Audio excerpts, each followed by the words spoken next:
Shalom Bapak Ibu Saudara sekalian yang ada di ruangan ini maupun yang ada di rumah masing-masing. Mari kita mengucap syukur kepada Tuhan karena Tuhan memberikan undangan kepada kita sehingga kita bisa menikmati persekutuan dengan Dia. Dan mari kita menyiapkan hati kita dengan sungguh-sungguh karena Tuhan sudah beranugerah mengundang kita untuk menikmati Dia. Mari kita bangkit berdiri bersama-sama menyiapkan hati kita, pikiran kita di dalam saat teduh.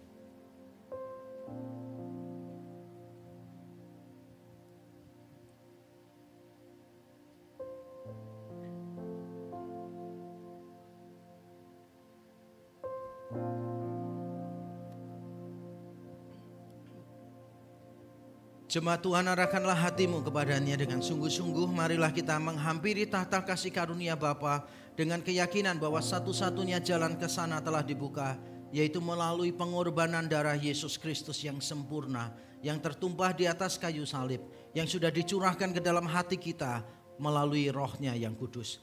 Turunlah atas kita sekalian rahmat, berkat dan anugerah-Nya yang akan menyempurnakan ibadah kita saat ini. Amin. Jemaat dipersilakan duduk kembali.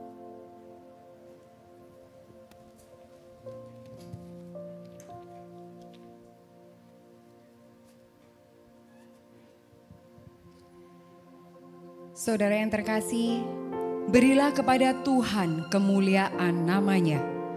Bawalah persembahan dan masuklah menghadap Dia. Sujudlah menyembah kepada Tuhan dengan berhiaskan kekudusan.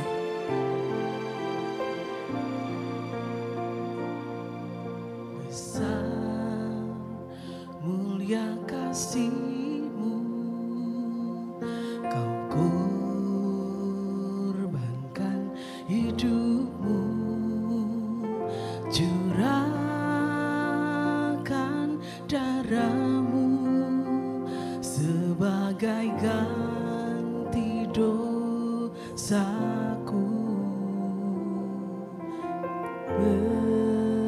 Berikan harapan di dalam kesesakan. Agunglah perbuatan-Mu, Yesus Tuhan penebusku. Bersama kita pujikan. Karena kasih-Mu yang selamatkanku, menyucikan dan menebus hidupku. Ku naikkan syukur buat pengorbanan-Mu, Maha mulia dan terindah Kau, Yesus.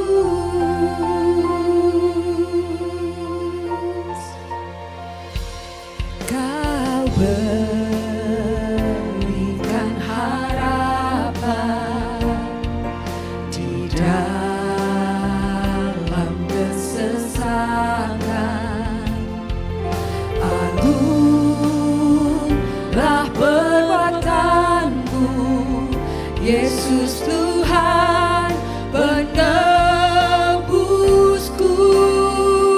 Karena kasih-Mu yang selamatkanku, menyucikan dan menebus hidupku. Ku naikkan syukur buat pengorbanan-Mu, Maha mulia dan terindah Kau.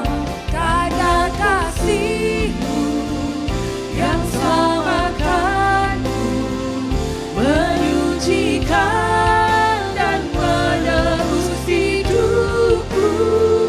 Ku naikkan syukur buat pengorbanan-Mu, Maha mulia dan terindah Kau, Yesus.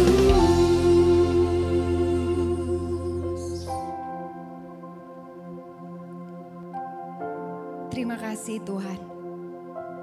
Kami bersyukur punya Allah seperti Engkau. Kami sungguh bersyukur Bapa kalau pada pagi hari ini Tuhan kembali mengizinkan kami beribadah. Tuhan, Engkau tahu setiap kami mau datang dengan kerendahan hati, kami mau mengakui dosa kami. Dia yang tidak mengenal dosa telah dibuatnya menjadi dosa karena kita, supaya dalam Dia kita dibenarkan oleh Allah.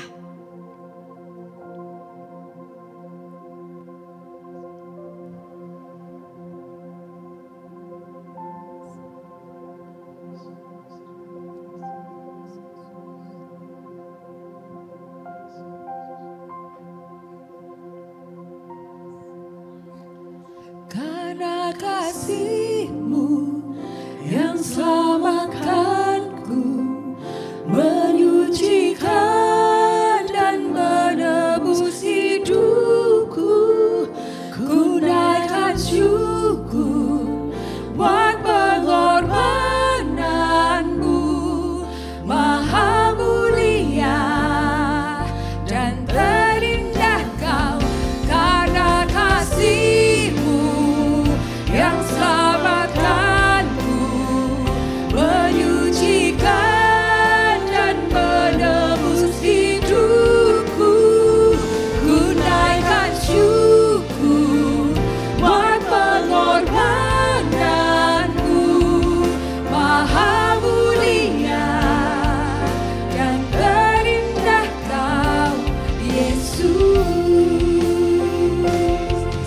Maha mulia dan terindah Kau, Yesus.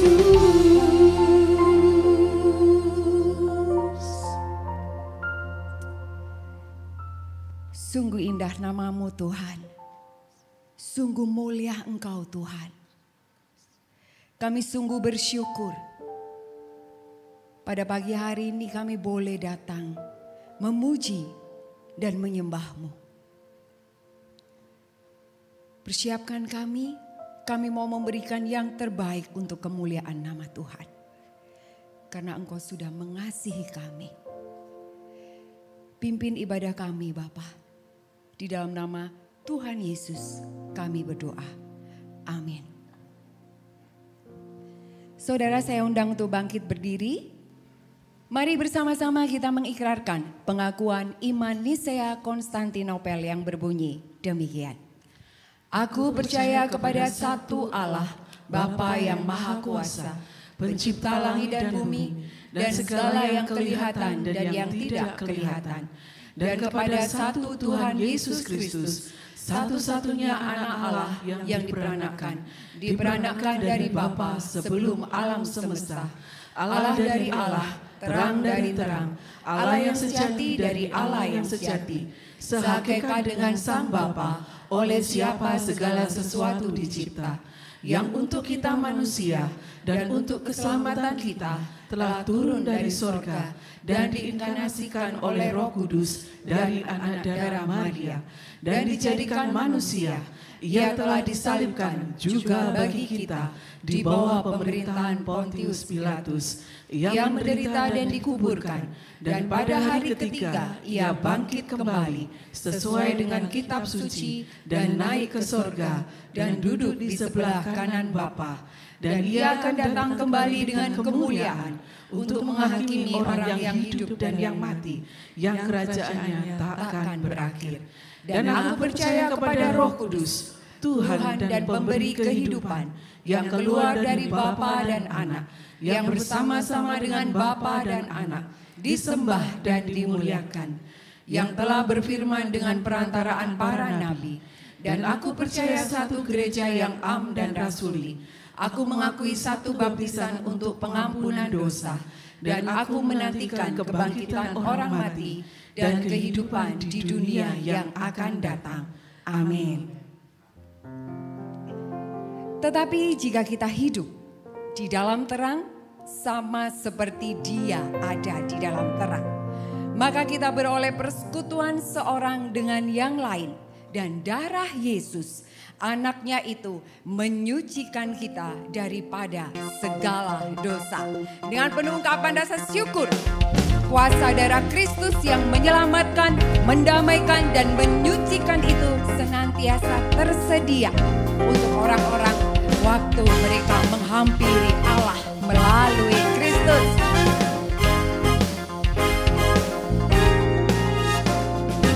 Maukah engkau bebas dari dosa? Dalam darahnya ada kuasa, amin, dan menangkan segala nafsu jahat. Ajaiblah kuasa darahnya. Dengan penuh sukacita kita pujikan lagu ini. Maukah engkau bebas dari nafsu? Dalam darahnya ada kuasa. Datang padanya, ia akan sucikan. Di dalam kuasa darahnya ada kuasa dalam darahnya. Kuasa dalam darahnya, darah domba Allah. Ada kuasa dalam darahnya, dalam darah domba Allah. Ada kuasa dalam darahnya, darah domba Allah. Ada kuasa dalam darahnya, dalam darah domba Allah.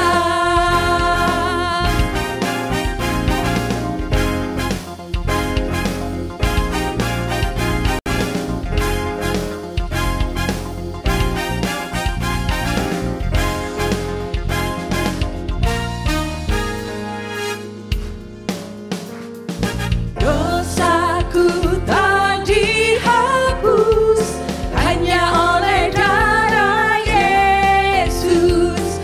Ku dapat hidup baru hanya oleh darah Yesus. Oh, darah yang kudus, darahnya penebus. Jiwaku ditebus hanya oleh darah Yesus. Oh, darah yang kudus, darahnya penebus. Jiwaku ditebus hanya oleh darah Yesus, hanya oleh darah Yesus.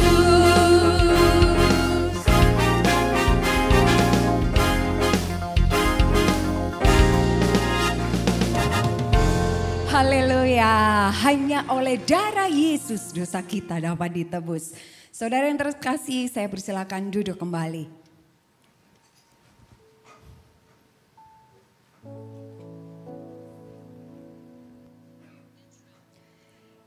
Sebentar kita akan mendengarkan firman Tuhan. Mari kita siapkan hati kita.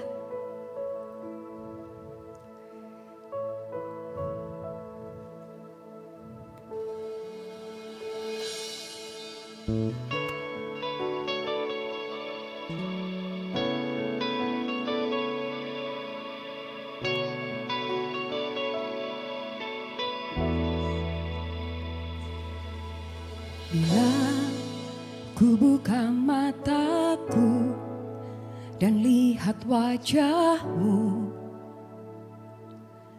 ku terkagum.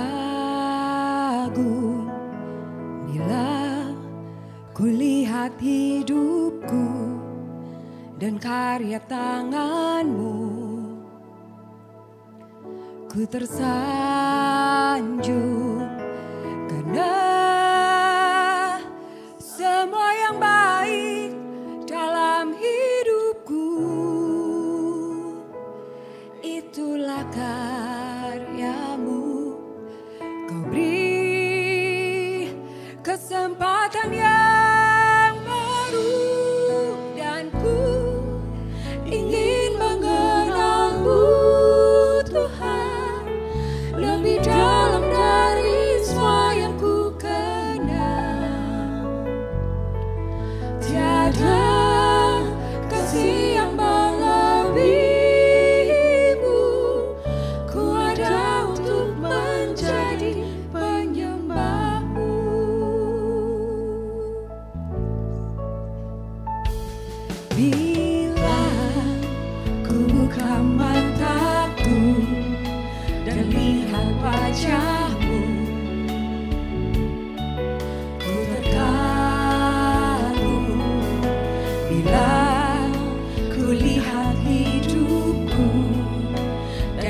lihat tanganmu,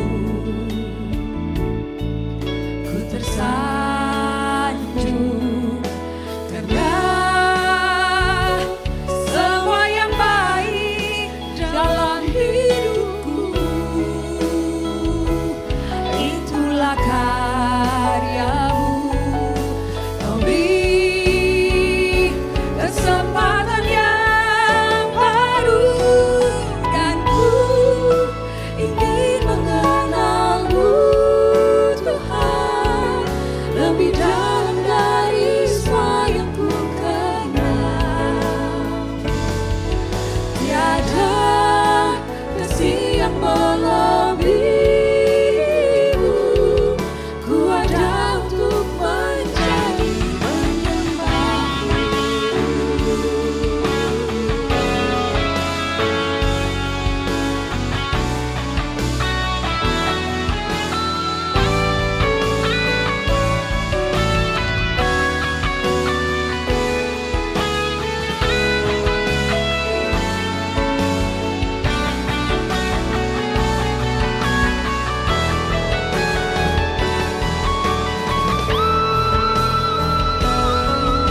Dan ku ingin mengenalmu Tuhan lebih dalam dari semua yang ku kenal.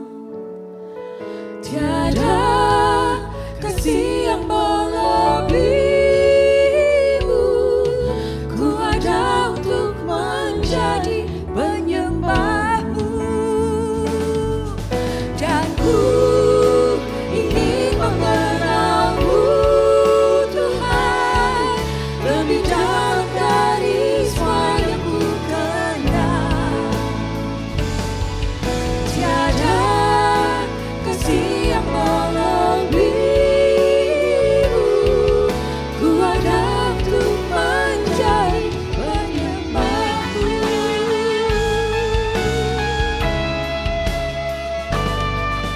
Ku ada untuk menjadi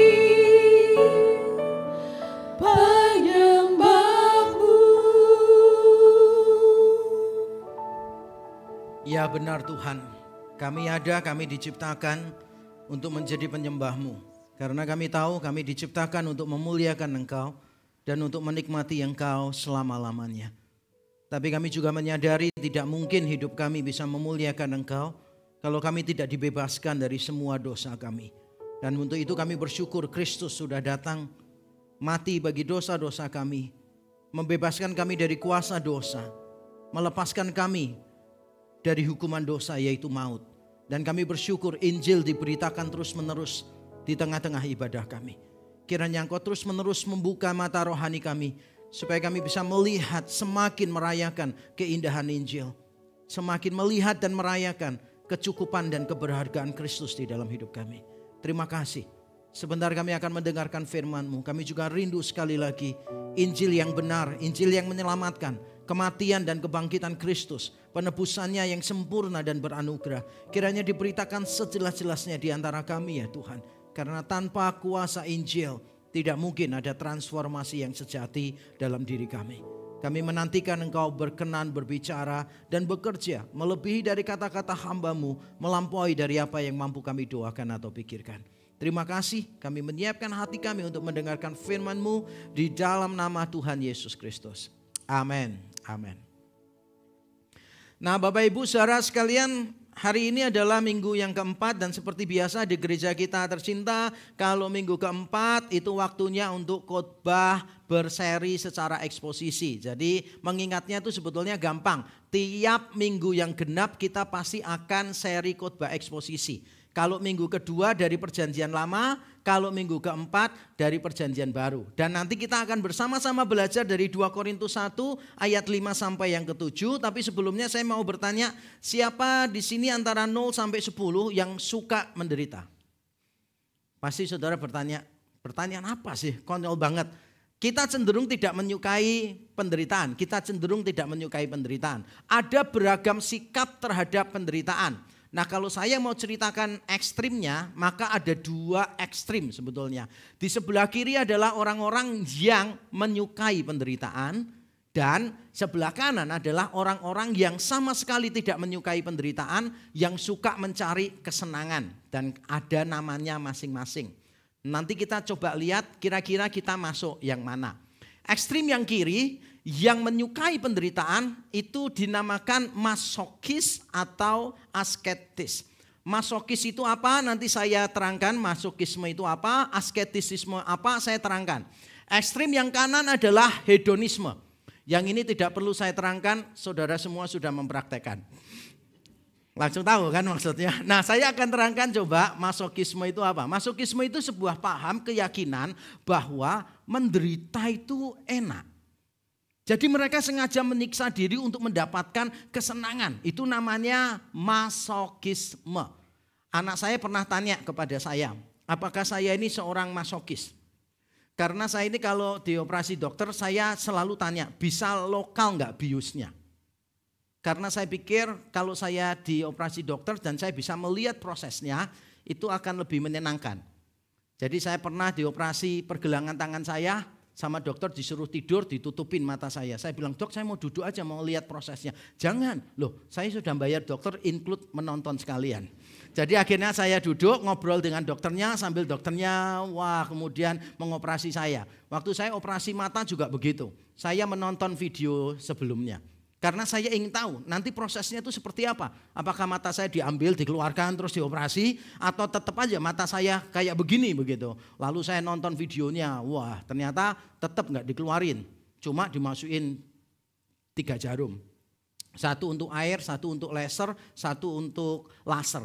Jadi laser sama airnya di situ untuk cuci. Jadi pada waktu mau melakukan itu saya mintanya biusnya lokal memang. Supaya saya bisa bercakap-cakap, dokternya menerangkan yang dia lakukan apa. Makanya anak saya tanya, apakah Bapak seorang masokis? Saya jawab bukan, Papa seorang ekonomis. Karena kalau biusnya total harganya jauh lebih mahal, makanya saya milih biusnya yang lokal saja. Nah, orang-orang masokis itu menyukai penderitaan karena mereka merasa mendapatkan kenikmatan pada waktu mereka disiksa. Ada yang namanya asketisisme. Asketisisme adalah sebuah paham keyakinan bahwa kita ini perlu menjauhi semua kesenangan supaya mencapai kerohanian. Menjauhi semua kesenangan supaya mencapai kerohanian. Dan ini marak pada abad yang kelima. Mulai abad yang keempat sebetulnya sudah ada, tapi paling puncaknya di abad kelima. Loh kok bisa begitu?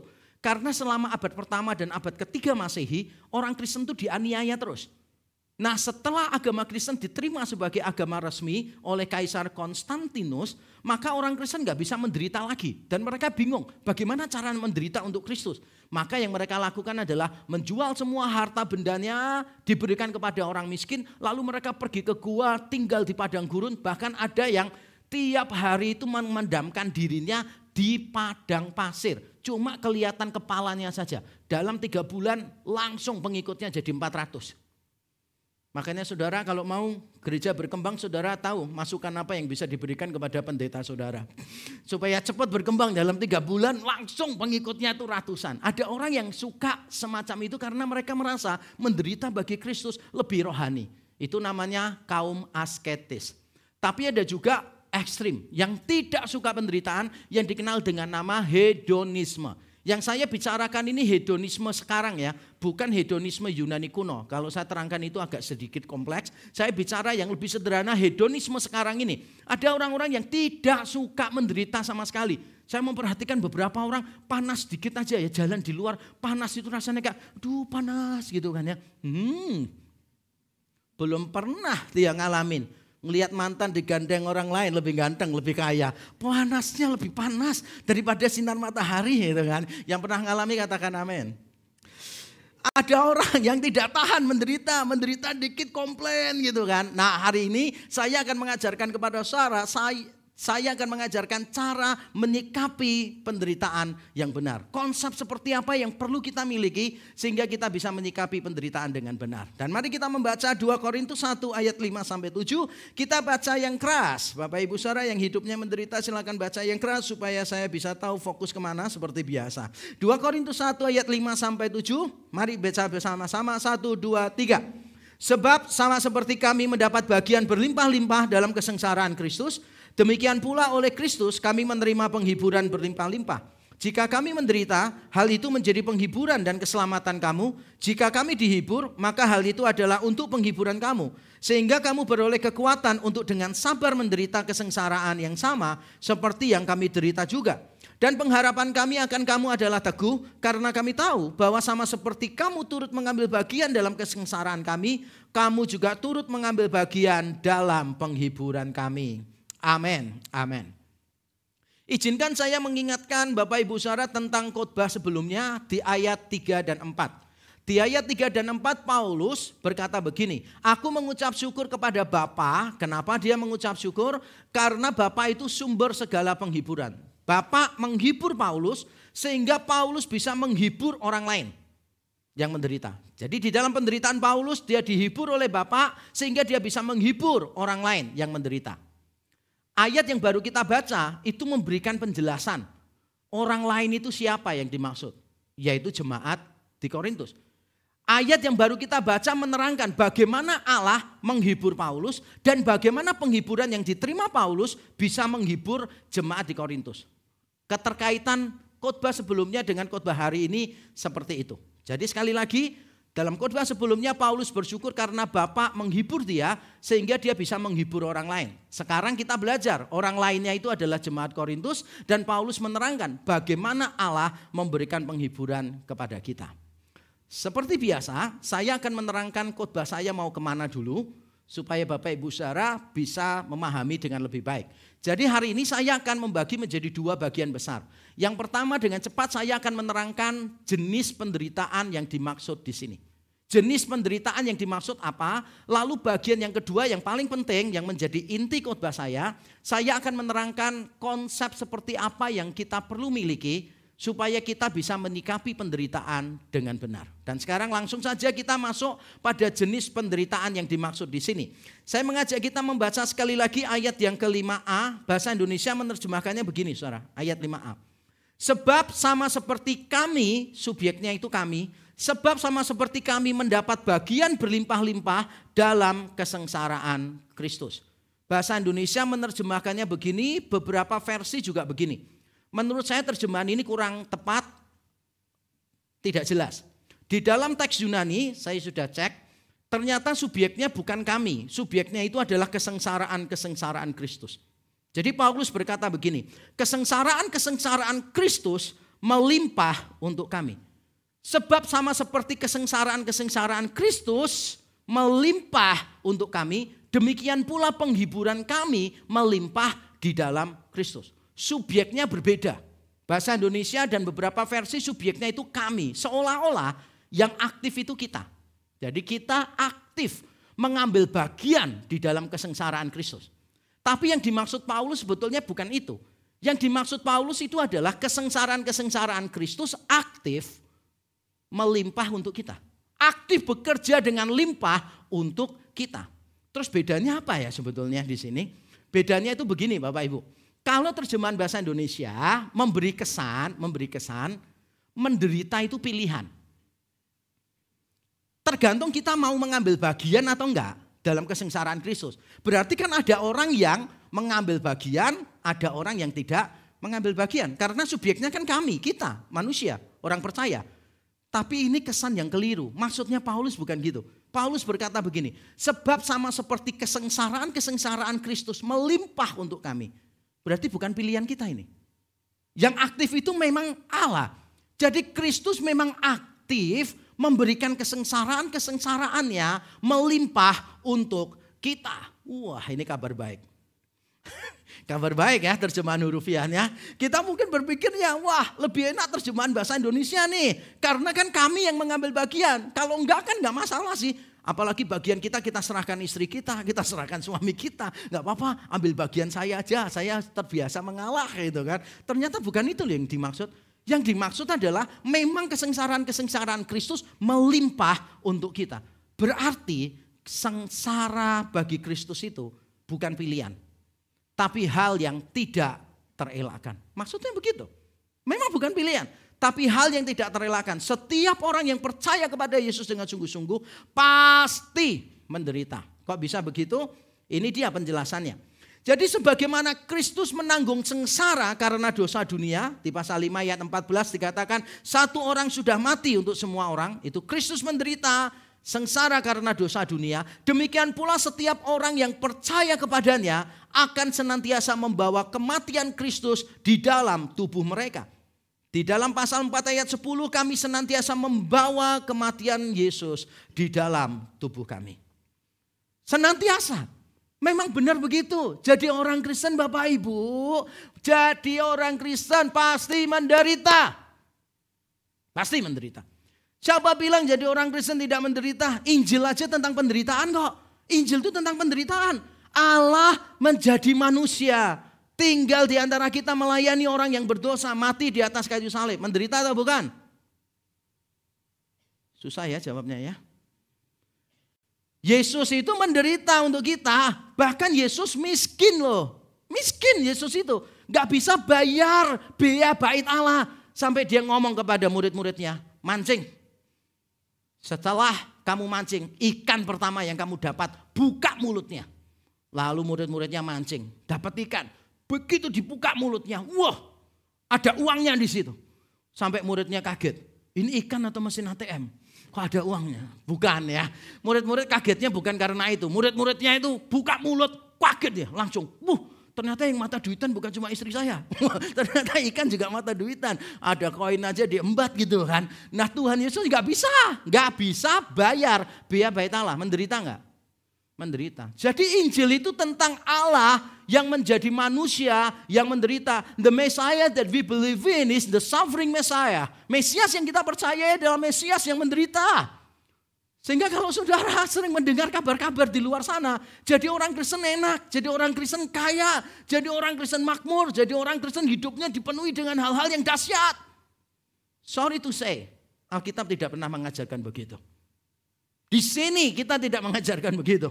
Kita mengajarkan sebagai orang Kristen, kita semua akan menderita. Udah mulai nyesel kan jadi jemaat di sini? Memang begitu. Coba saudara bayangkan ya, gini. Saudara melawan dosa, itu pasti menderita. Orang memfitnah kita, paling enak diapain coba? Langsung cepet jawabannya, langsung pop up langsung gitu kan. Paling enak didatangi, didamprat, ditampar, selesai. Benar gak sih? Tapi Tuhan berkata jangan berkati orang yang memfitnah kamu. Sakit gak? Sakit. Nah kalau kita gak mau, terus kita tetap berdosa, membalas kejahatan dengan kejahatan. Didisiplin Tuhan gak? Disiplin. Enak gak? Enggak. Jadi melawan dosa gak enak. Kalau gagal juga tetap gak enak. Lalu kalau orang lain berdosa kepada kita, enak gak? Gak enak. Memang jadi orang Kristen tuh gak enak. Memang gak enak. Siapa bilang jadi orang Kristen enak? Gak enak Bapak Ibu. Memang tidak enak. Gitu. Kenapa wajahnya kelihatannya benar-benar nyesel ya? Biasa aja, tolong biasa saja ya. Tolong biasa saja karena ini beritanya udah lama sejak dulu diajarkan memang modelnya begini. Tapi saya bersyukur ya, saya tidak akan berhenti pada jenis penderitaannya. Sekarang saya akan menjelaskan bagian besar yang kedua. Bagaimana kita bisa menyikapi segala penderitaan dengan cara yang positif. Ini bagian kedua yang saya mau ajarkan. Sikap yang positif terhadap kesengsaraan. Jadi penderitaan itu tidak terelakkan Bapak Ibu. Penderitaan tidak terelakkan. Jadi jangan sampai kita susah payah mencari cara supaya tidak menderita. Pasti menderita. Tapi dengarkan saya baik-baik. Sesuatu yang tidak terelakkan bukan berarti harus diterima dengan keterpaksaan. Sesuatu yang tidak terelakkan bukan berarti selalu diterima dengan keterpaksaan. Misalnya menjadi tua itu pasti, setuju enggak? Bagaimanapun nanti kita akan tua. Benar, setiap kita pasti akan tua. Manusia itu cuma ada beberapa kategori saja. Satu, dia lebih tua daripada umurnya. Pernah ketemu orang begitu? Wah, saya berapa kali ketemu gitu. Bahkan saya dipanggil adik sama dia. Setelah ketemu lama, bincang-bincang tanya tanggal lahirnya. Saya 5 tahun lebih tua dari dia. Padahal dia pertama kali panggil saya adik. Ada orang tuh yang kayak memang wajahnya boros.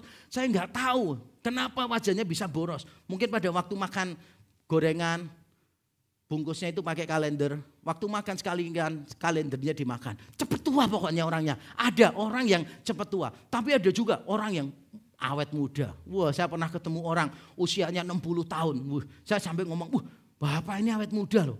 60 tahun, wah saya pikir 59 tadi umurnya. Beda tipis ya. Tapi ada juga orang yang awet tua. Wah, istri saya beberapa waktu lalu menunjukkan, Pak ini loh Pak dosen kita wajahnya. Terus istri saya ngomong gini, dosen kita ini wajahnya gak berubah loh Pak. Awet muda. Umur 70 lebih, wajahnya kayak gini. Saya bilang, kamu salah. Dosen kita ini bukan awet muda. Dosen kita ini awet tua. Loh, kok bisa? Waktu dia umur 50, wajahnya sudah kayak gini. Jadi wajahnya sudah kayak 70-an, ngerti gak sih? Jadi dia awet tua, bukan awet muda. Menjadi tua itu pasti. Saudara itu gak usah bingung-bingung cari cara supaya nanti tidak terlihat tua. Udah pasti tua. Tapi kita bisa menyikapi tua itu dengan penuh sukacita. Nah, penderitaan tidak terelakkan, tapi saya ingin kita punya mentalitas yang baik dalam menghadapi penderitaan. Mentalitas yang kita miliki seharusnya bukan sebagai korban yang ditinggalkan sendirian, melainkan sebagai pejuang yang ditopang oleh kasih karunia Tuhan. Saya perlu menuliskan ini karena berapa kali saya mendapati orang Kristen yang hidupnya itu sudah menderita, penuh dengan omelan, penuh dengan keluhan, menyalahkan sana sini, menyalahkan diri sendiri, bahkan menyalahkan Tuhan. Jadi tiap kali ketemu orang ini kita sudah langsung tahu bahwa orang ini adalah orang yang hidupnya penuh dengan tekanan. Orang ini hidupnya itu benar-benar tidak ada bahagianya sama sekali. Saudara, pernah ketemu orang Kristen semacam itu? Pernah ya? Apalagi kalau menderita dikit dibesar-besarkan gitu. Seolah-olah dia yang paling menderita di dunia. Nah, saya tidak ingin saudara yang menderita, saudara itu punya mentalitas sebagai korban. Punyailah mentalitas sebagai pejuang. Karena saudara itu bukan korban yang ditinggalkan sendirian, tapi saudara adalah pejuang yang ditopang oleh kasih karunia Tuhan. Nah, sekarang saya akan mengajarkan 3 konsep penting bagaimana kita bisa menyikapi penderitaan kita dengan cara yang benar. Konsep yang pertama, saudara, kesengsaraan kita setimpal dengan penghiburan kita. Ayat yang kelima bunyinya begini. Sebab sama seperti kami mendapat bagian berlimpah-limpah dalam kesengsaraan Kristus, demikian pula oleh Kristus kami menerima penghiburan berlimpah-limpah. Atau dalam bahasa Yunaninya, sebab sama seperti kesengsaraan Kristus melimpah untuk kami, demikian pula penghiburan kami melimpah-limpah melalui Kristus. Apa yang kita dapat, apa yang kita terima. Kita mendapatkan kesengsaraan Kristus yang melimpah, nanti kita akan menerima penghiburan yang melimpah. Suatu ketika saya bincang-bincang dengan seseorang dan orang itu berkata begini, apa itu mahal? Jadi diskusi itu tentang mahal. Karena saya dengan dia ada di mall, lalu mau beli satu barang gitu. Lalu kita lihat barangnya dan berkata begini, wih mahal ya. Lalu timbullah diskusi. Apa itu mahal? Saudara tahu apa itu mahal? Definisi mahal itu apa? Saya yakin mahal itu bukan masalah angka. Bukan. Bukan masalah uang yang saudara bayarkan. Mahal itu gak bisa dinilai dari itu saja. Contoh misalnya, saudara beli satu barang. Terus barangnya tidak menghasilkan apa-apa, harga barangnya 5 juta. Saudara nggak dapat keuntungan apa-apa dari barang itu. Cuma saudara pakai saja dan saudara dapat 5 juta. Cuma pakai aja. Dengan saudara melihat satu barang, harganya 10 juta. Saudara beli, bisa pakai dan barang itu, melalui barang itu, saudara mendapatkan uang 15 juta. Jadi barangnya ini 5 juta, ini 10 juta. Kira-kira yang mahal yang mana? Langsung pinter ya sekarang ya hitung-hitungannya ya. Mahal itu bukan masalah uang yang saudara keluarkan. Kalau saudara keluarkan uang dan ketika saudara keluarkan saudara nggak dapat return apa-apa, nggak dapat hasilnya apa-apa, maka itu mahal. Percayalah itu sangat mahal. Saudara tahu nggak sih handphone dengan mesin produksi itu mahal mesin produksi, tahu ya? Mahal mesin produksi. Tapi nggak ada orang beli mesin tuh langsung ngomong aduh tapi mahal ya. Kenapa? Karena begitu dia beli mesin produksi, dari mesin itu dia akan mendapatkan hasil yang luar biasa besar. Saudara beli handphone paling bagus sekalipun, saudara nggak dapatkan return apa-apa dari situ. Kecuali saudara memaksimalkannya untuk bekerja. Jadi kalau kita mau melihat gini, aduh kesengsaraanku tuh berat banget. Nggak boleh berhenti sampai di situ. Lihat penghiburan yang saudara terima berapa. Kalau saudara itu melimpah penderitaannya, tapi penghiburannya juga melimpah, itu namanya bukan berat, itu namanya impas. Itu bukan namanya rugi. Jadi saya ingin mengingatkan saudara dulu, cara saudara menilai sesuatu. Kita akan bisa menyikapi dengan benar kalau kita sadar kesengsaraan kita setimpal dengan penghiburan yang kita terima. Tapi penghiburan seperti apa sih yang dibicarakan di sini? Nah, menurut konteksnya pasal 1 dan konteks seluruh surat 2 Korintus, saya yakin penghiburan yang diterima oleh Paulus adalah kekuatan supranatural melalui Injil. Karena nanti di pasal 1 ayat 8 dan 9 Paulus mengatakan, aku putus asa, kami putus asa. Tapi karena kuasa kebangkitan Yesus, karena Injil kami dikuatkan oleh Allah. Jadi yang dimaksud penghiburan di sini adalah kekuatan supranatural dari Injil. Dan ada contohnya bagaimana Tuhan memberikan penghiburan yang melimpah di pasal 8 ayat 2. 2 Korintus pasal 8 ayat 2, saya bacakan. Selagi dicobai dengan berat dalam berbagai penderitaan, sukacita mereka, yaitu jemaat-jemaat di provinsi Makedonia, sukacita mereka meluap. Dan meskipun mereka sangat miskin, namun mereka kaya dalam kemurahan. Wow. Berada di dalam berbagai penderitaan, sukacitanya melimpah. Bukan cuma ada, tapi melimpah. Kok bisa? Di dalam kemiskinan, mereka kaya di dalam kemurahan. Mudah untuk berbagi di tengah kemiskinannya. Kok bisa? Jawabannya kalau saudara baca di 2 Korintus 8, jawabannya ada di ayat 9. Kristus yang kaya rela jadi miskin, supaya kita yang miskin menjadi kaya. Jadi semuanya balik lagi kepada kuasa Injil di situ. Mengapa di tengah kekurangan kita belajar untuk memberi? Karena Kristus pun melakukan hal yang sama. Dia tinggalkan semua yang dia miliki. Dia datang ke dunia supaya dia bisa melayani kita. That's the gospel. Mengapa saudara di tengah penderitaan saudara bisa bersuka cita? Karena saudara sadar persoalan kita yang terbesar yaitu dosa. Sudah dibereskan Tuhan di atas kayu salib. Ketakutan kita yang terbesar yaitu kematian. Sudah dikalahkan Tuhan di dalam kubur yang kosong. Kalimat ini saya ulang berkali-kali untuk mengingatkan saudara bahwa saudara tidak perlu takut dengan semua persoalan yang saudara alami karena your greatest problem sudah dibereskan oleh Tuhan. Your greatest fear sudah dikalahkan oleh Tuhan. Makanya saudara bisa bersuka cita di tengah situasi apapun, no matter what happens to you, no matter what is happening to you right now. Saudara bisa bersuka cita di dalam Tuhan. Kenapa? Karena di dalam Injil saudara melihat persoalanmu yang terbesar dan ketakutanmu yang terbesar sudah dikalahkan. Bentuk penghiburan bagi tiap-tiap orang mungkin berbeda. Tetapi kekuatan ilahi yang bekerja di dalam kita tetaplah sama. Saya ulang lalu saya terangkan. Bentuk penghiburan bagi tiap-tiap orang mungkin berbeda. Tetapi kekuatan ilahi yang bekerja di dalam kita tetaplah sama. Yaitu kuasa Injil Yesus Kristus. Saya akan terangkan supaya saudara paham. Beberapa kali saya mendengarkan orang bersaksi. Dan pada waktu saya mendengarkan dia bersaksi, saya bertanya-tanya di dalam hati. Ada orang bersaksi begini. Tuhan itu baik saudara. Tuhan itu luar biasa untuk kita. Tepuk tangan saudara untuk Tuhan kita. Lalu dia cerita. Saya ini kena kanker stadium 3.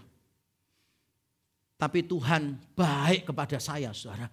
Ketika saya periksa terakhir kali, dokter menyatakan kanker saya sudah tidak ada sama sekali.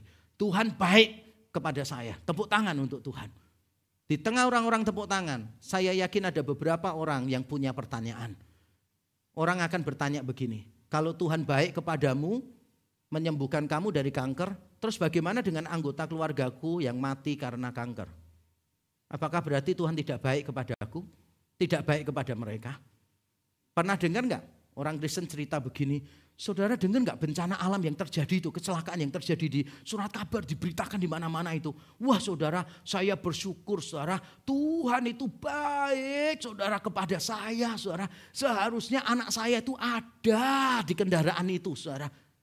Tapi akhirnya dia telat berangkat, makanya dia bisa selamat. Wah Tuhan baik kepada saya. Dia enggak sadar, ada orang yang mendengarkan itu. Dan anggota keluarganya berada di kendaraan itu dan meninggal dunia. Mungkin ada orang yang berkata begini, saudara saya mengalami kecelakaan. Wah orang lain meninggal dunia. Orang berkata pasti mati. Ternyata saya lecet pun tidak saudara. Tuhan baik kepada saya. Cuma saya bayangkan seandainya ada orang yang mendengar dan kehilangan anggota keluarganya karena kecelakaan. Apa yang ada dalam pikiran orang itu? Dengar saya baik-baik ya saudara. Tuhan baik itu bukan ketika Tuhan memberikan berkat-berkatnya kepadamu. Bukan ketika dia menyelamatkan engkau dari kecelakaan yang fatal. Bukan ketika dia menyembuhkan penyakitmu secara mujizat, bukan. Tuhan baik karena dia memberikan hidupnya bagi kita. Dan ini berlaku untuk semua orang. Kesembuhan tidak berlaku untuk semua orang. Hanya orang-orang tertentu yang Tuhan di dalam anugerahnya, di dalam kebijaksanaannya, di dalam kedaulatannya, Tuhan merasa orang ini butuh mujizat. Tapi tidak semua kita menerima mujizat. Tidak semua kita diselamatkan dari kecelakaan, dari penyakit yang parah. Koko saya yang dekat dengan saya meninggal karena kanker. Koko saya yang pertama meninggal karena kecelakaan. Tapi saya tahu Tuhan tetap mengasihi saya. Karena Tuhan memberikan hidupnya untuk saya. Jadi bentuk penghiburan bagi tiap-tiap orang mungkin berbeda. Tetapi kekuatan ilahi yang bekerja di dalam kita tetap sama, yaitu kuasa Injil. Persoalanmu yang terbesar sudah dibereskan. Ketakutanmu yang terbesar sudah dikalahkan. Dan itu harusnya cukup untuk kita. Yang kedua, mentalitas yang harus kita miliki. Bukan cuma kesengsaraan kita setimpal dengan penghiburan kita. Tapi yang kedua saudara, kesengsaraan kita bermanfaat bagi orang lain. Saya bacakan ayat 6. Jika menderita, hal itu menjadi penghiburan dan keselamatan kamu. Jika kami dihibur, maka hal itu adalah untuk penghiburan kamu. Jadi manapun tetap penghiburan. Sehingga kamu beroleh kekuatan untuk dengan sabar menderita kesengsaraan yang sama seperti yang kami derita juga. Jadi Paulus sebelumnya berkata begini. Kesengsaraan Kristus melimpah di dalam diri kami sehingga penghiburan kami melimpah melalui Kristus. Lalu dia terangkan, pada saat dia menderita, dia jadi berkat untuk orang lain. Pada saat dia dihibur, dia tetap jadi berkat bagi orang lain. Jadi baik menderita maupun sedang dihibur, tetap dia menjadi berkat bagi orang lain. Saya ingat perkataan Paulus di Filipi pasal 1, Paulus mengatakan, Kristus dimuliakan baik oleh hidupku maupun oleh matiku. Wow. Saya ingat pada waktu Pak Joseph Tong mengalami kecelakaan yang sangat parah bertahun-tahun yang lalu. Lalu sembuh, dibawa, akhirnya ada acara khusus ucapan syukur untuk beliau di Indonesia. Saya bercakap-cakap dengan beliau. Dan beliau ngomong gini, selama Pak Tong sakit, orang-orang tuh ngaco semuanya. Enggak tanya sama Pak Tong mau didoain apa. Langsung. Doain Pak Tong supaya sembuh semua. Ngaco orang-orang itu. Yo, kalau kalimat utamanya Pak Tong kan edan orang-orang itu. Mesti gitu. Terus saya tanya, Pak Tong gak salah ngomong gak Pak Tong? Saya khawatir benturan di kepalanya masih punya pengaruh gitu saudara. Dia ngomong gini, edan orang itu. Mereka tuh tahu dari mana? Kalau kesembuhan Pak Tong lebih memuliakan Tuhan daripada kematian Pak Tong. Oh ya nggak tahu sih Pak Tong. Makanya nggak tahu tanya. Dan saudara dia cerita pada waktu dia dalam keadaan setengah sadar, setengah nggak sadar, dibawa naik helikopter itu. Perawatnya tuh sampai cerita, Pak Tong tuh nyanyi, bersuka cita. Di tengah nggak sadarnya itu nyanyi. Luar biasa ya. Dan hidupnya dia, Pak Tong selalu punya pemikiran, Pak Joseph Tong selalu ngajarkan. Apapun keadaanmu, kamu harus menjadi berkat untuk orang lain. Gak usah nunggu kaya untuk jadi berkat bagi orang lain. Gak usah nunggu pinter, gak usah nunggu sukses untuk jadi berkat bagi orang lain. Wah, saya sangat terberkati dengan gaya hidup beliau, saudara. Penderitaan kita itu bisa menjadi berkat bagi orang lain. Nah, bagaimana penderitaan Kristus? Penderitaan Kristus yang sudah diberikan kepada kita itu pada akhirnya bisa berguna bagi orang lain. Yaitu kalau kita mengalami lebih dulu dong. Kalau kita nggak mengalami lebih dulu, kita nggak bisa membaginya. Dan sekarang saya akan menerangkan kepada saudara bagaimana penderitaan Paulus menjadi berkat bagi jemaat di Korintus. Dia akan mengatakan jika kami menderita itu untuk penghiburan dan keselamatan kamu. Yang dimaksud Paulus ini seperti yang ada di Kisah Rasul 18 saudara. Melalui semua ketakutan dan penderitaan yang dihadapi oleh Paulus dalam pelayanannya di Korintus, jemaat dapat mendengarkan Injil dan bertumbuh di dalamnya. Jadi ketika Paulus pertama kali memberitakan Injil di Korintus, dicatat di Kisah Rasul 18, ada penganiayaan. Orang yang percaya kepada Injil dianiaya begitu rupa, sehingga Paulus tahu kalau yang percaya Injil aja dianiaya, dia pasti akan menjadi the next victim. Di tengah ketakutannya, padahal Paulus bukan tipe penakut, Tuhan datang dan berkata, jangan takut, tetaplah beritakan Injil. Dan akhirnya Paulus tinggal lebih dari 2 tahun di kota, hampir 2 tahun di kota Korintus. Karena Paulus merengkuh penderitaan-penderitaan itu, maka jemaat Korintus bisa bertobat. Dengan baik-baik. Karena Paulus merengkuh penderitaan-penderitaan itu, sehingga akhirnya jemaat Korintus bisa mendengarkan Injil dan bisa bertobat. Dan saudara dengar saya baik-baik sekali lagi.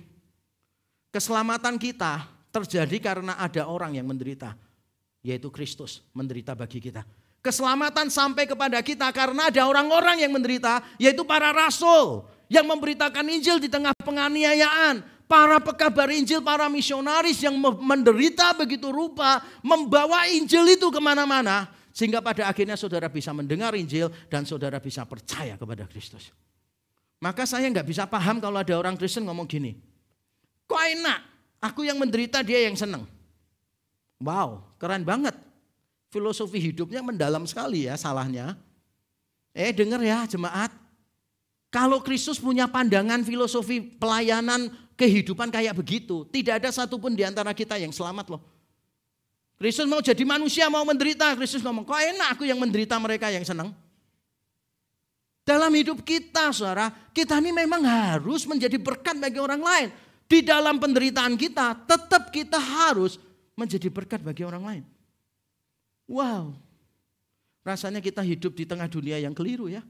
Karena dunia kita mengajarkan apa? Kamu berhak untuk bahagia, gak usah ngurusin orang lain. Benar atau betul? Ngapain kamu berkorban untuk orang lain? Kamu terlihat bodoh dengan mengalah. Ngapain kamu kayak begitu sama dia? Dia aja gak peduli sama kamu kok. Ngapain kamu mengasihi dia? Gak usah. Ngapain kamu minta maaf? Wong dia loh yang salah. Dia salah aja gak ngaku salah. Buat apa kamu ngambil inisiatif ke sana? Saudara dengar saya baik-baik ya. Kalau Kristus punya pandangan kayak begitu semua, tidak ada satupun di antara kita yang diselamatkan. Pengalaman pelayanan saya bertahun-tahun mengajarkan saya ini, bahwa apa yang kita rasakan kurang seberapa penting dibandingkan dengan kebaikan yang Tuhan kerjakan.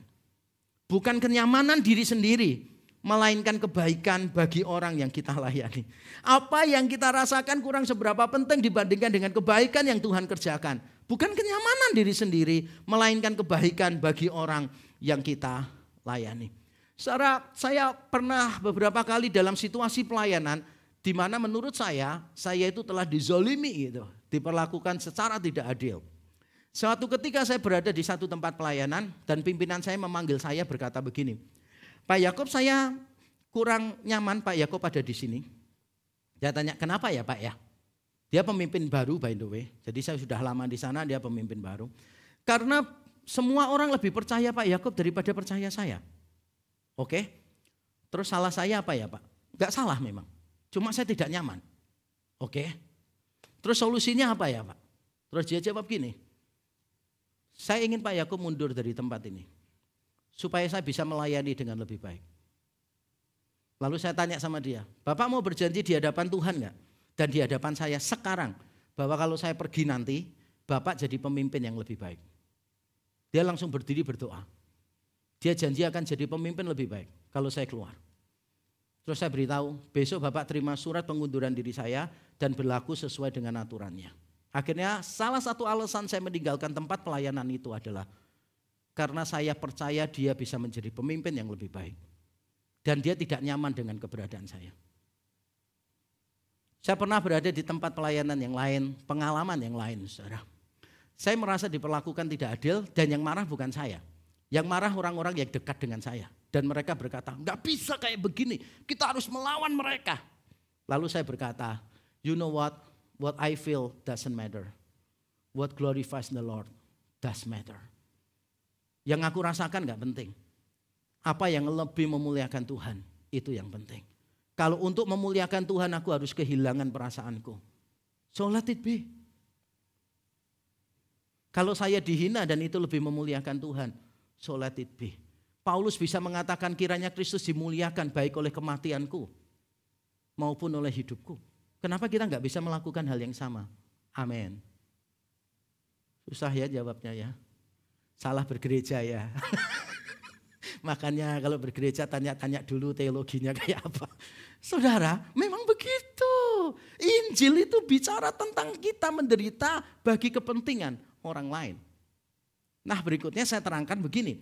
Bagaimana sekarang penghiburan yang diterima Paulus bisa menghibur jemaat Korintus. Kalau tadi kan penderitaan Paulus menjadi berkat bagi jemaat Korintus. Sekarang penderitaannya, bagaimana penghiburannya bisa menjadi penghiburan bagi jemaat di Korintus. Saya akan bacakan ayat 6b dalam bahasa Indonesia, lalu saya terangkan secara hurufiah dari teks Yunaninya. Karena bahasa Indonesia ini kurang tepat.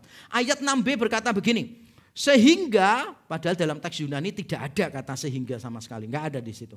Sehingga kamu beroleh kekuatan untuk dengan sabar menderita kesengsaraan yang sama seperti yang kami derita juga. Dalam teks Yunani saya coba memberikan terjemahan hurufiah begini.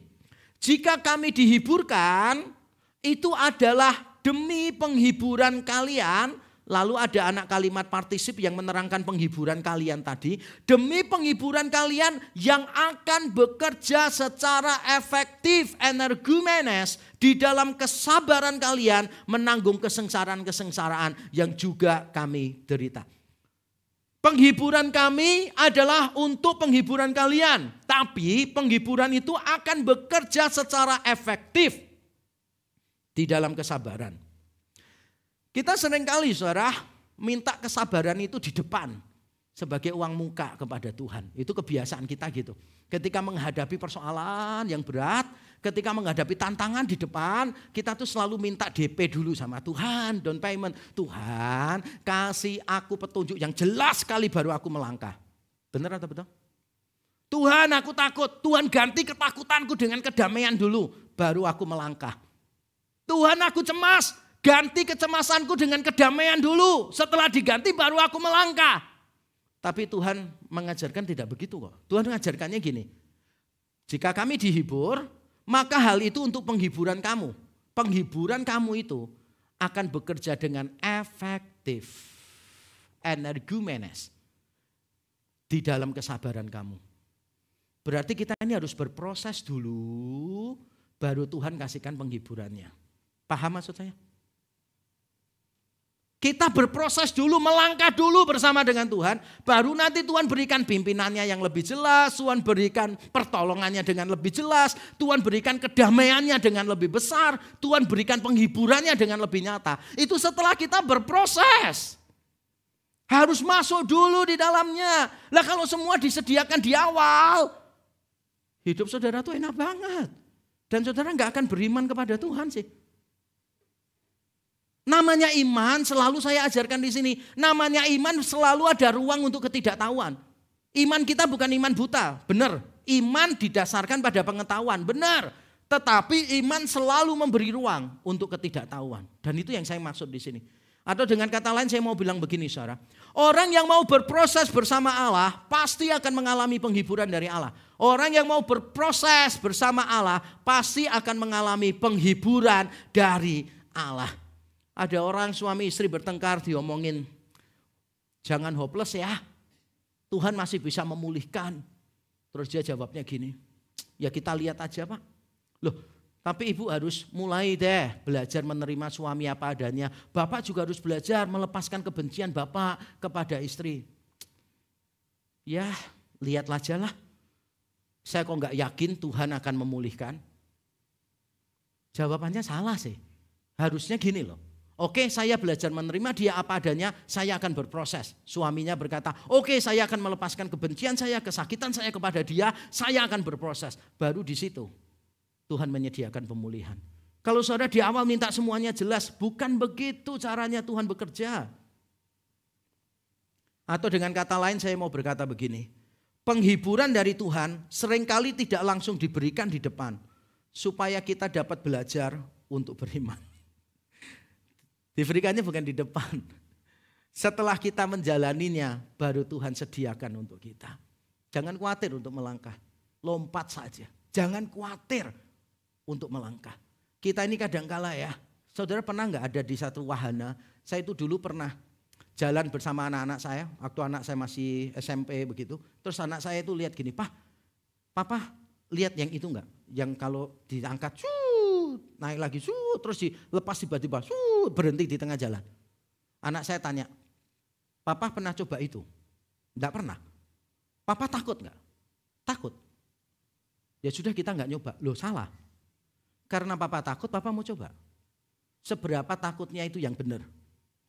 Ayo ikut sama papa. Wah semangat dia. Wah antri semangat. Wah cuma ya ngeri-ngeri sedap gitu. Karena kan kayak tinggi banget gitu. Tapi kan excited dong. Ngeri-ngeri sedap. Begitu antri tambah lama tambah paling depan. Sedapnya hilang. Ngeri-ngerinya. Terus mulai baca pengakuan iman rasuli lah, doa Bapak kami lah, dan sebagainya gitu kan ya. Oh mulai ketakutan tapi mau balik gak bisa, antriannya kan panjang kan. Jadi saya seneng tuh, anak saya sudah mulai, Pak kita rasanya gak jadi aja ya. Jangan, sudah sampai di sini ya kan. Coba aja gitu kan. Wah nyampe di sana, wah begitu duduk saudara. Anak saya minta sebelahnya papa ya, gampang sebelahnya papa. Saya ajarin, nanti pada waktu ditarik kamu lihat ke bawah. Loh kenapa Pak? Supaya kelihatan lebih jauh.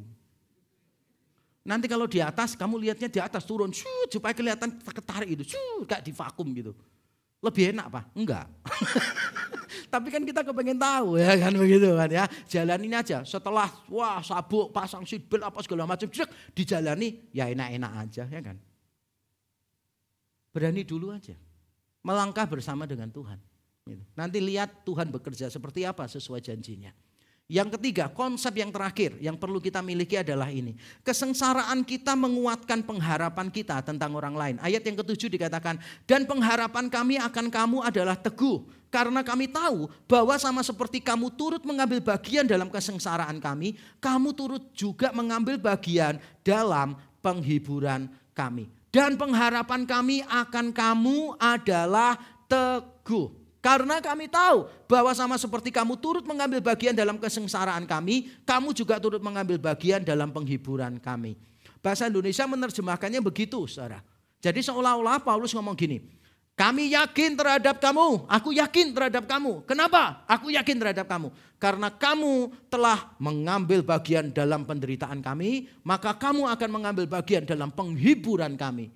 Jadi yang ditekankan dalam bahasa Indonesia, seolah-olah kesamaan pengalaman dengan Paulus. Aku sudah mengalami ini, aku yakin kamu akan mengalami hal yang sama. Seolah-olah begitu. Tapi menurut saya terjemahan ini sekali lagi kurang akurat saudara. Karena kata kami itu tidak muncul di dalam teks Yunaninya.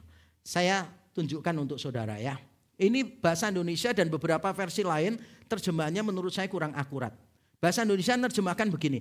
Dan pengharapan kami akan kamu adalah teguh, kaminya benar ada di situ. Karena kami tahu, kami benar ada di situ. Bahwa sama seperti kamu turut mengambil bagian dalam kesengsaraan kami di situ nggak muncul. Kamu juga turut mengambil bagian dalam penghiburan kami. Kata kami juga nggak muncul dalam bahasa Yunaninya. Nah, King James Version memberi terjemahan yang lebih tepat. And our hope of you is steadfast, knowing that as you are partakers of the sufferings, bukan our sufferings, the sufferings, so shall you be able also of the consolation. Bukan of our consolation, bukan. Paulus bukan bicara tentang penderitaannya. Kami menderita, kamu menderita. Kami dihibur, kamu dihibur. Bukan. Paulus bicara tentang the suffering, yaitu the suffering of Christ. Di ayat yang kelima.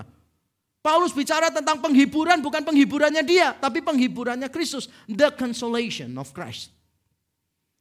Maksudnya apa sih? Maksudnya di sini yang ditekankan itu bukan kesamaan pengalaman dengan Paulus, tetapi partisipasi kita di dalam pengalaman Kristus. Jadi kalau saudara sebagai orang percaya, saudara itu pasti akan menanggung kesengsaraan-kesengsaraan Kristus. Itu tidak terelakkan. Dan itu sama tidak terelakkannya dengan penghiburan yang akan saudara terima. Jadi saudara jangan patah semangat. Wah kita ini pasti menderita. Pasti. Jangan khawatir. Pasti. Kalau khawatir itu kan bisa iya bisa enggak.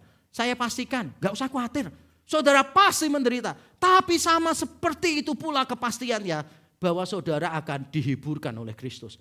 Itulah yang membuat Paulus yakin terhadap jemaat Korintus. Jadi Paulus bukan yakin gara-gara aku punya pengalaman ini, maka kamu juga akan punya pengalaman yang sama. No, bukan. Paulus yakinnya itu karena sebagaimana penderitaan Kristus melimpah dalam dirimu, penghiburannya akan melimpah juga dalam dirimu. Aku yakin tentang itu. Dan saya juga mau berkata hal yang sama. Kalau saudara menderita karena Kristus sekarang, saudara pasti akan dihiburkan karena Kristus. Itu pasti, saya bisa yakin. Kenapa? Bukan berdasarkan pengalaman saya. Saya tidak pernah mengajak orang punya pengalaman seperti saya. Karena tidak semua orang punya pengalaman seperti saya. Berapa kali saya cerita kepada orang, beberapa waktu yang lalu ada beberapa majelis gereja lain ketemu dengan saya ngobrol. Lalu dia ngomong gini, wah saya itu kepengen ya hamba-hamba Tuhan di tempat saya itu kayak Pak Yakub gini, tough, berani ngadepin persoalan, berani nekat ngadepin semuanya, merombak segala sesuatu. Saya bilang jangan Pak, salah Bapak. Karena pengalaman orang berbeda. Pengalaman orang berbeda. Saya nggak bisa menyuruh anak saya yang nomor 1 yang jadi hamba Tuhan itu untuk menjadi hamba Tuhan seperti saya. Nggak bisa. Kenapa? Pengalaman orang beda, panggilan orang beda, semuanya berbeda. Bahkan anak saya pertama kali memutuskan mau jadi hamba Tuhan. Pertanyaan dia pertama ke saya gini, Pak, boleh nggak jadi hamba Tuhan tapi tidak seperti Papa? Boleh banget. Kalau kamu mau menjadi seperti Papa, malah tidak boleh. Karena masing-masing orang punya pengalaman sendiri dengan Tuhan, saudara. Pengalaman saya susah dulunya. Saya tidak bisa memaksa anak saya ikut susah bersama saya, ngerti? Tapi saya percaya kalau anak saya susah bersama Kristus, anak saya juga akan dihiburkan bersama Kristus. Itu bukan karena pengalaman saya, tapi karena Kristus memang mengaturnya demikian. Jadi apa yang harus kita lakukan? Saya ingin memberikan 2 nasihat untuk kita. Pertama, rengkuhlah penderitaan sebagai sebuah kewajaran dalam sebuah dunia yang penuh dengan kejahatan. Tetapi sekaligus jangan kehilangan harapan di dalam Tuhan. Sekali lagi, rengkuhlah penderitaan sebagai sebuah kewajaran dalam sebuah dunia yang penuh dengan kejahatan. Tetapi sekaligus jangan kehilangan harapan di dalam Tuhan. Jangan. Jangan pernah kehilangan harapan di dalam Tuhan. Tiap kali saya memberikan konseling kepada suami istri, gak peduli persoalannya serumit apapun. Begitu saya melihat mereka masih berharap kepada Tuhan, saya langsung ngomong, kamu akan dipulihkan. Jangan pernah saudara kehilangan harapan di dalam Tuhan. In whatever situation you are right now, do not ever lose your hope in the Lord. Begitu saudara hopeless, saudara akan malas untuk melangkah. Begitu saudara berkata, nggak mungkin terjadi perubahan, saudara tidak akan mau melakukan apapun. Ketika saudara berkata, percuma, saudara tidak akan mau membayar harganya. Tapi begitu saudara yakin ada harapan di dalam Tuhan di sana, Tuhan bisa dipercaya dan Tuhan tidak akan pernah mengecewakan kita. He will never let you down. Begitu saudara percaya Tuhan kita nggak pernah mengecewakan kita. Saudara punya harapan untuk terus berjalan dan Tuhan akan memperlihatkan pemulihan di dalam hidup kita. Dan yang terakhir saya mau mengingatkan kita, tangan yang merengkuh penderitaan seharusnya juga merengkuh pengharapan di dalam Kristus yang telah lebih dahulu mengalami dan mengalahkan kematian. Selama ini kita mungkin lari menjauhi penderitaan. Selama ini mungkin kita menolak penderitaan. Kita menyangkali penderitaan. Denial ada di dalam diri kita. Tapi mulai hari ini jangan deny persoalanmu. Kalau engkau terpuruk, broken, embrace your brokenness. Jangan deny, jangan coba tampil hebat di depan banyak orang. Padahal Tuhan tahu. Saudara hancur berkeping-keping. Belajar untuk merengkuh, embracing your brokenness. Tapi saya mau mengingatkan saudara, the same hands that embrace your sufferings has to be the same hand that hold the hands of Christ. Karena di dalam tangan Kristuslah kita melihat tangan yang sudah mengalami penderitaan dan tangan yang sudah mengalahkan penderitaan. Jangan pernah saudara merasa sendirian karena Kristus selalu beserta dengan saudara. Dia lebih mengasihi saudara daripada yang saudara bisa bayangkan. Dan untuk itu kita perlu datang kepada Tuhan. Cerita persoalan kita, menyerahkan persoalan kita di depan salibnya. Mari kita tunduk kepala, kita berdoa.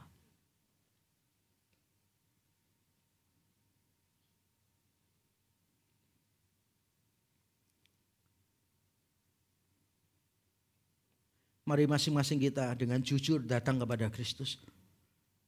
Menyerahkan kesakitan kita, kekecewaan kita. Melemparkan semua pengkhianatan yang pernah kita alami.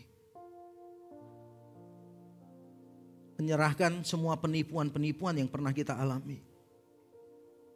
Penghinaan-penghinaan yang pernah dilontarkan atas kita. Mari kita datang kepada Kristus dan mengaku.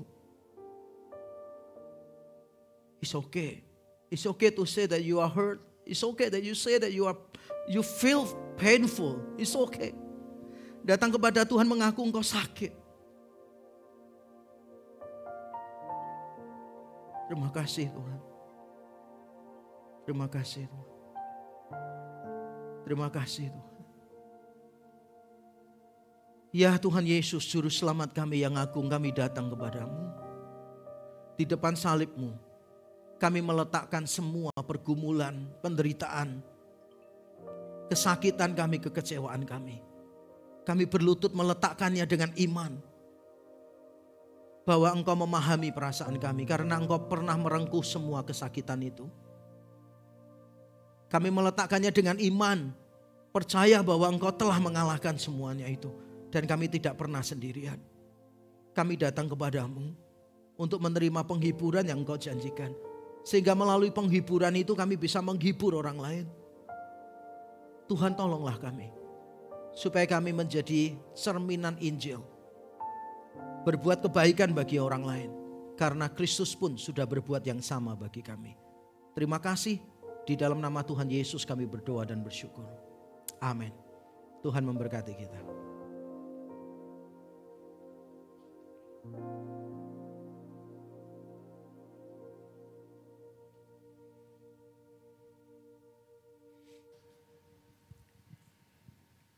Janganlah hendaknya kamu khawatir tentang apapun juga.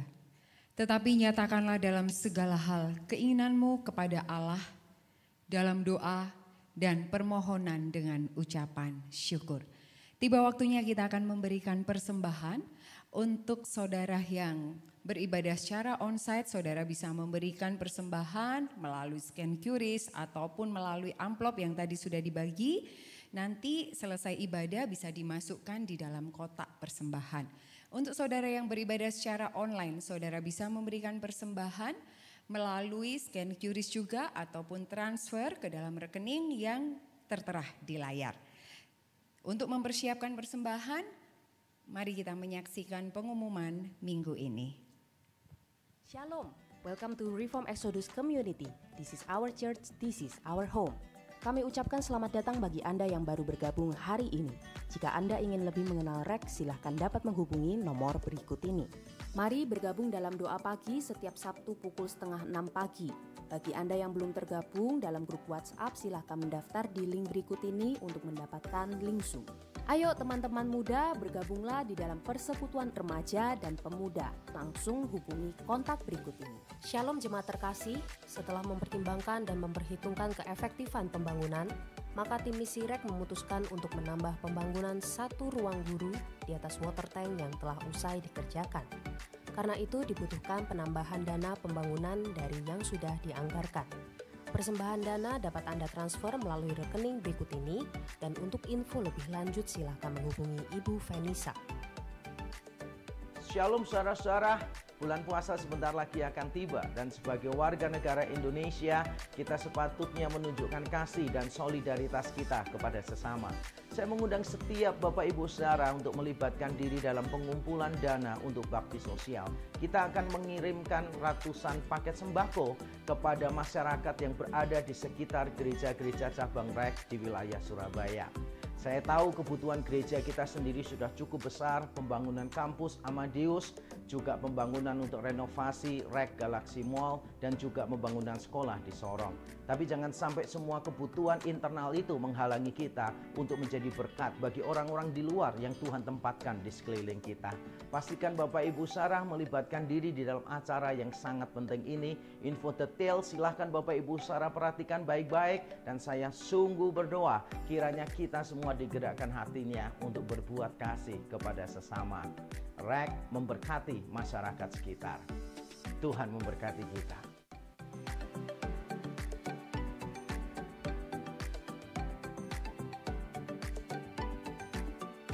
Demikianlah informasi untuk minggu ini. Tetap semangat, God bless you, see you next week. Ya, ada beberapa hal yang saya perlu highlight. Yang pertama adalah Jumat Agung, Bapak Ibu Saudara, dilakukan di hari Jumat tentu saja. Supaya saudara memperhatikan yang saya bilang. Jadi diadakannya di Rek Kutisari dan karena tempatnya terbatas, Bapak Ibu Saudara harap secepatnya bisa mendaftar. Ada linknya di sini. Lalu yang kedua adalah Baksos, bakti sosial. Ini adalah kali kesekian kita berbagi sembako kepada masyarakat sekitar beberapa cabang di Rek. Jadi Bapak Ibu Saudara silakan kalau terbeban, saya sangat mendorong saudara untuk mendoakan dan berpartisipasi di dalam proyek ini. Kita akan mengirim ratusan sembako untuk masyarakat di sekitar kita. Kemudian yang ketiga adalah lomba. Nah ini dia, ada lomba Paskah untuk anak-anak. Jadi ada lomba menyanyi dan lomba membaca puisi. Kalau Bapak Ibu Saudara punya anak silakan dibawa ke sini. Punya keponakan juga diminta untuk ikut. Punya cucu juga boleh. Yang nggak boleh itu anak mantan karena nanti bisa jadi masalah. Jadi Bapak Ibu silahkan daftarkan anak-anak itu untuk mengikuti lomba ya. Terutama yang sudah bersekolah minggu di sini silahkan didorong untuk ikut lomba menyanyi atau membaca puisi. Nah yang terakhir adalah tentang gedor. Apa itu? Gerakan doa relasi. Kita biasanya cuma berdoanya kan Tuhan untuk orang-orang yang belum mengenal Tuhan. Umum banget. Di dalam doa pagi kita tiap hari Sabtu, doa kita lebih spesifik. Tiap Sabtu kita mendoakan suku terabaikan tertentu. Kita doakan pergumulan mereka apa lumayan spesifik. Kali ini kita buat lebih spesifik lagi, yaitu saudara akan diminta mendoakan orang-orang yang ada di lingkungan saudara. Mungkin anggota keluarga yang belum kenal Tuhan, sahabat, rekan kerja dan sebagainya. Saudara silahkan bergabung di dalam gerakan doa relasi gedor ini. Saya berharap ini menjadi movement yang baik di antara kita. Kita mulai disadarkan untuk belajar peka dengan orang-orang yang Tuhan taruh di sekeliling kita. Jadi saya sangat berharap saudara bisa mengikuti acara ini. Oke, itu saja yang saya mau sampaikan. Mari kita bangkit berdiri bersama-sama untuk mengucap syukur atas persembahan, berdoa syafaat dan menutup ibadah kita. Mari kita berdoa bersama-sama, menyerahkan persembahan kita terlebih dahulu. Setelah itu beberapa pokok doa syafaat. Bapa di surga, kami datang kepadamu bersyukur untuk kemauan dan kemampuan yang Tuhan beri sehingga kami bisa memberikan persembahan. Kami memberikan dengan ucapan syukur. Kami memberikan bukan supaya kami diberkati, karena kami tahu kami memberikan karena kami sudah diberkati. Kami memberikan apa yang tidak seberapa dibandingkan dengan apa yang Kristus sudah lakukan bagi kami, mati di atas kayu salib bagi kami orang-orang yang berdosa. Kiranya Tuhan berkenan dengan persembahan kami, dan tolonglah setiap pimpinan pengurus di gereja ini supaya mereka diberi hikmat untuk mengatur sebaik-baiknya, menjadikan uang ini sebagai alat untuk meluaskan kerajaan Tuhan di muka bumi. Beri mereka tanggung jawab dan ketelitian sehingga tidak ada satu rupiah pun yang terbuang percuma.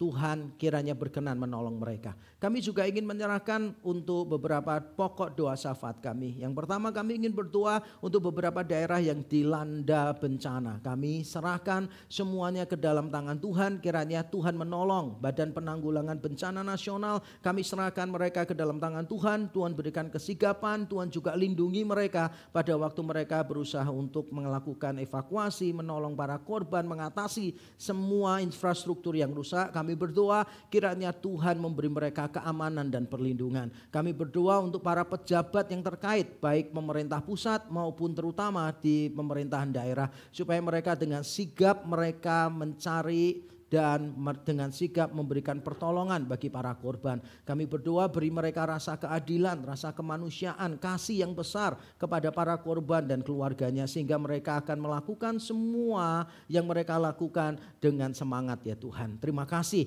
Kami menyerahkan juga untuk semua hamba Tuhan, majelis, pengurus dan para pelayan di gereja Rek. Kiranya Tuhan berkenan menolong mereka. Terima kasih untuk pelayanan yang mereka sudah berikan. Jerih lelah mereka di dalam Tuhan tidak akan menjadi sia-sia. Kami doakan kiranya Tuhan memberkati mereka dengan semua pergumulan mereka. Kiranya Tuhan menolong mereka juga bertumbuh dengan baik. Di tengah kesibukan pelayanan, biarlah mereka juga semakin mengenal Tuhan. Tetap punya waktu bersama dengan Tuhan. Terima kasih. Kami menyerahkan untuk setiap jemaat dan simpatisan Rek ke dalam tangan Tuhan. Dimanapun mereka berada, kami serahkan ke dalam tangan-Mu. Mereka dengan pergumulannya mereka masing-masing, kiranya Tuhan berkenan memberikan penghiburan, kedamaian, kebijaksanaan dan jalan keluar. Terima kasih ya Tuhan untuk semuanya ini. Kami bersyukur menyerahkan doa ini ke dalam tangan-Mu, bersyukur untuk ibadah yang Tuhan sudah pimpin dari awal sampai akhir di dalam nama Tuhan Yesus Kristus. Amin. Mari kita mengakhiri ibadah kita memberikan kemuliaan kepada Tuhan. Doksologi.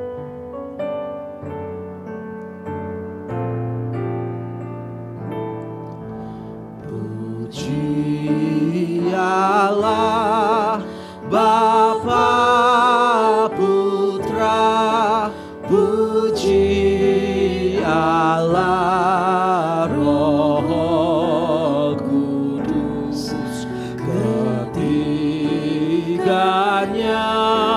yang esa.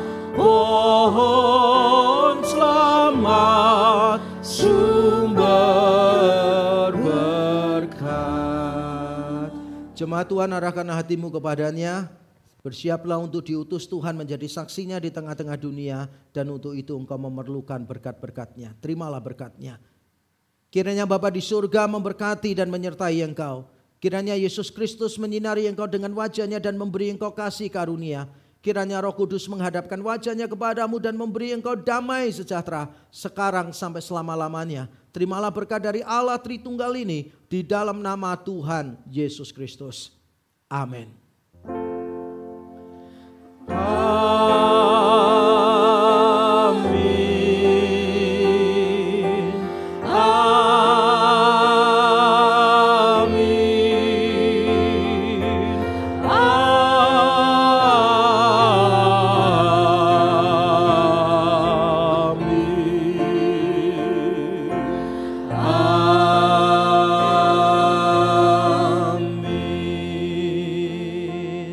Jemaat dipersilakan duduk kembali mengambil saat teduh. Kebaktian selesai, Tuhan memberkati kita.